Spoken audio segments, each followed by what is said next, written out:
Hello everyone, welcome to the video. आज हम इस वीडियो में एक नया टॉपिक पढ़ने वाले हैं जो कि क्रिटिकल कांस्टेंट।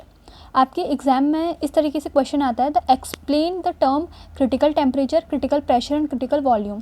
अभी जो तीन चीज़ें हैं, critical temperature, pressure and volume, ये कांस्टेंट होते हैं जिन्हें हम क्रिटिकल कांस्टेंट कहते हैं। तो ये इसी कैटेगरी के अंदर आते हैं। तो सबसे पहला जो हमारा है क्रिटिकल टेम्परेचर, हम उसे पढ़ लेते हैं।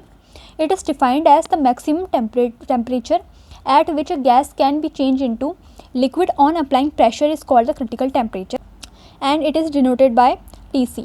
तो इस तरीके से आपका जो क्रिटिकल टेम्परेचर होता है वो क्या होता है, किसी भी गैस को जब हम लिक्विड में चेंज करते हैं कुछ प्रेशर अप्लाइड करके, तो जिस टेम्परेचर पे आप उसे गैस से लिक्विड फॉर्म में चेंज करेंगे तो वो जो टेम्परेचर है वो कहलाता है आपका क्रिटिकल टेम्परेचर। तो इसके अगर आप कुछ एग्जांपल्स देखना चाहें तो इस तरीके से हीलियम है, ऑक्सीजन है, CO2 है। तो उनके जो क्रिटिकल टेम्परेचर होते हैं वो 5.3 आपका हीलियम का होता है और ऑक्सीजन का आपका 154.3 होता है एंड CO2 का 304 होता है।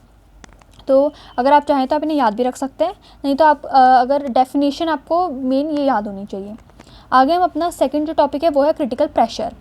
तो the maximum pressure which is required to liquefy a gas at critical temperature is called a critical pressure. तो किसी भी गैस को लिक्विफाई करने के लिए एट अ क्रिटिकल टेम्परेचर हमें जितना प्रेशर लगाना होता है वो जो प्रेशर होता है उसे हम कहते हैं क्रिटिकल प्रेशर, और इसे हम PC से डिनोट करते हैं।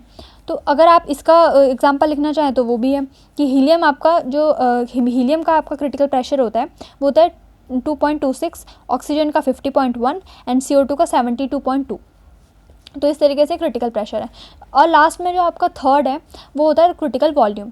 It is defined as at TC and PC the volume of a gas is called critical volume.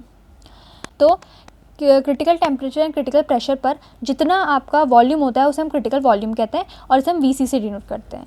तो इस तरीके से आपके 3 पॉइंटर जो कि आपके एग्ज़ाम में आते ही हैं और ये किसी और क्वेश्चन के साथ मिक्स होकर आ सकते हैं, जो कि बनाता है ये 13 मार्क्स का आपका पूरा टोटल क्वेश्चन बनाते हैं।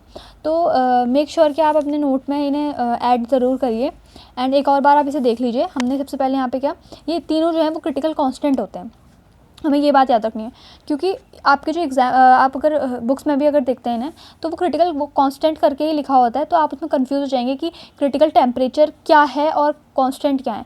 तो हमें ये याद रखना है कि क्रिटिकल टेम्परेचर, प्रेशर, जो वॉल्यूम है, ये तीनों आपके क्रिटिकल कांस्टेंट होते हैं और ये तीनों इसी के अंदर आते हैं। तो आई होप आपको समझ में आया होगा। That is for today video guys. Thank you so much for watching.